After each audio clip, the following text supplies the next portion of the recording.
रमा एकादशी के आप सभी भक्तगणों को हार्दिक हार्दिक शुभकामनाएं। जय लक्ष्मी माता। स्वागत है आपका अपने चैनल श्रद्धा से भक्ति भावना में। श्री हरि विष्णु और माँ लक्ष्मी जी की कृपा आप और आपके समस्त परिवार पर सदैव बनी रहे। तो आज के इस वीडियो में हम आपको बताएंगे रमा एकादशी व्रत कब है, जाने शुभ मुहूर्त, पारण का समय, महत्व और पूजा विधि।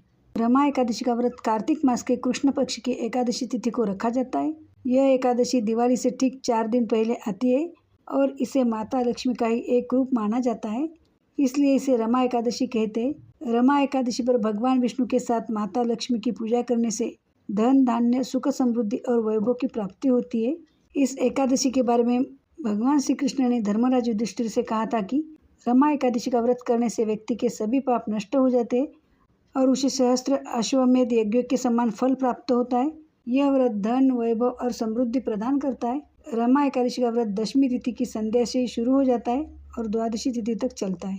आइए आगे जान लेते हैं रमा एकादशी व्रत के शुभ मुहूर्त और पारण के समय के बारे में। रमा एकादशी का व्रत 17 अक्टूबर शुक्रवार के दिन रखा जाएगा। एकादशी तिथि प्रारंभ होगी 16 अक्टूबर को रात्रि 10:35 पर। एकादशी तिथि का समापन होगा 17 अक्टूबर को 11:12 पर। इस दिन ब्रह्म मुहूर्त है सुबह 4:43 से लेकर सुबह 5:33 तक।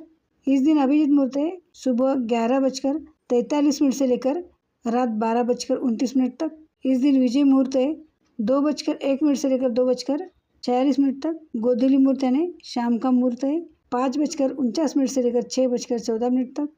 इस दिन अमृत काल है 11:26 से लेकर 1:07 तक। निशिता मुहूर्त 11:41 से लेकर 12:32 तक है। आइए आगे जान लेते रमा एकादशी व्रत की पूजा विधि। सूर्यास्त के बाद अन्न जल त्याग। दशमी की शाम को सूर्यास्त से पहले केवल सात्विक भोजन करें। सूर्यास्त के बाद भोजन ग्रहण न करें। रात को भगवान विष्णु का ध्यान करते हुए एकादशी व्रत रखने का संकल्प लें। ब्रह्म मुहूर्त में उठकर स्नान करें। स्वच्छ और पीले या सफेद वस्त्र धारण करें। घर के मंदिर में दीप प्रज्वलित कर भगवान विष्णु का स्मरण करें और श्रद्धापूर्वक व्रत का संकल्प लें। पूजा के स्थान को साफ करके एक चौकी पर लाल या पीला वस्त्र बिछाएं। इस पर भगवान विष्णु और माता लक्ष्मी की मूर्ति या तस्वीर स्थापित करें। भगवान विष्णु और माता लक्ष्मी को गंगा जल से अभिषेक करें। उन्हें चंदन का तिलक लगाएं और पीले फूल या गेंदे की माला अर्पित करें। बाद में धूप दीप भोग अर्पित करें। भोग में तुलसी पत्र अवश्य शामिल करें। घी का दीपक जलाकर भगवान विष्णु के मंत्रों का जाप करें। विष्णु मंत्र है ओम नमो भगवते वासुदेवाय नमः। इस दिन भगवान विष्णु के साथ साथ माँ लक्ष्मी जी के भी मंत्रों का जाप करना चाहिए। मंत्र कुछ इस प्रकार है ओम ह्रीम श्रीम ह्रीम महालक्ष्मी नमः। आप इस दिन इन मंत्रों का जाप जरूर कीजिए।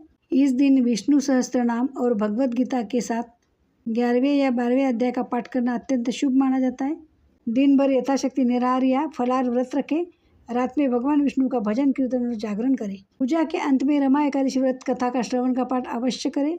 आइए आगे जान लेते हैं पारण का शुभ समय क्या है। एकादशी के अगले दिन द्वादशी तिथि के सूर्योदय के बाद शुभ मुहूर्त व्रत का पारण किया जाता है। पारण द्वादशी तिथि समाप्त होने से पहले करना अनिवार्य होता है। रमा एकादशी पारण समय। आप रमा एकादशी व्रत का पारण 18 अक्टूबर को सुबह 6:24 से लेकर सुबह 8:41 के बीच में कर सकते हैं। पारण तिथि के दिन द्वादशी समाप्त होने का समय है रात्रि 12:18। पारण से पहले किसी ब्राह्मण या जरूरतमंद व्यक्ति को भोजन कराए। अन्न वस्त्र और दक्षिणा दान करें। दान दक्षिणा के बाद सात्विक भोजन ग्रहण कर व्रत खोले। एकादशी पर चावल दाल अनाज नमक और तामसिक भोजन का सेवन पूर्णतः वर्जित होता है। आप फल दूध शकरकंद या सिंधाड़े के आटे से बनी सात्विक चीज़ें चढ़ा सकते हैं। तो ये थी आज की वीडियो की जानकारी। पसंद आती हो तो वीडियो को लाइक कीजिए, चैनल को सब्सक्राइब कीजिए, साथ ही में बेल आइकन भी क्लिक करें और ज़्यादा से ज़्यादा शेयर कीजिए। और भगवान विष्णु और माँ लक्ष्मी जी के सच्चे भक्त हो तो कमेंट में उनके नाम का जयकारा जरूर लगा दें। तो मिलते हैं ऐसे एक और जानकारी पूर्वक वीडियो के साथ। धन्यवाद। जय लक्ष्मी माता। ओम नमो भगवते वासुदेवाय नमः।